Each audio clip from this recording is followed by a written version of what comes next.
Kipana thungai dia hung kahim katile lon yalo na ding be a nahita katsenung ding lon li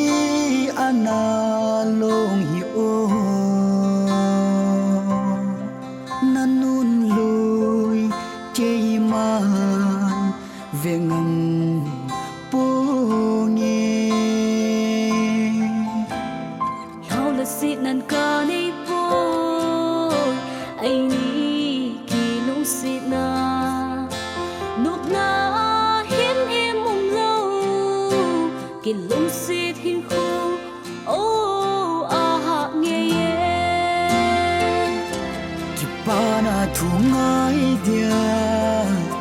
hung kahim katile lon yalo na din be a nahita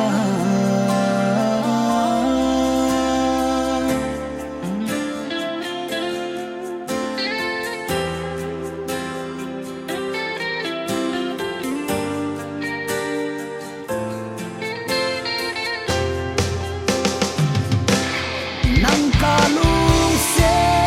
nahi tinalo na shale asin zo henante channa kinang kalung se koi doi ai ham changa ai she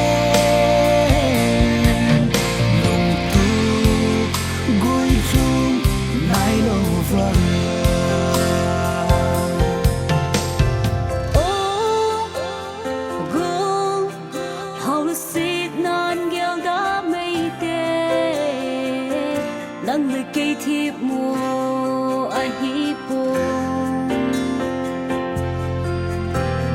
chúng bất thiên lại đơn hết tiền lung lấy xe lên sáng mây tai tên Kipana thungai dia hung kahim katile lon yalo na din be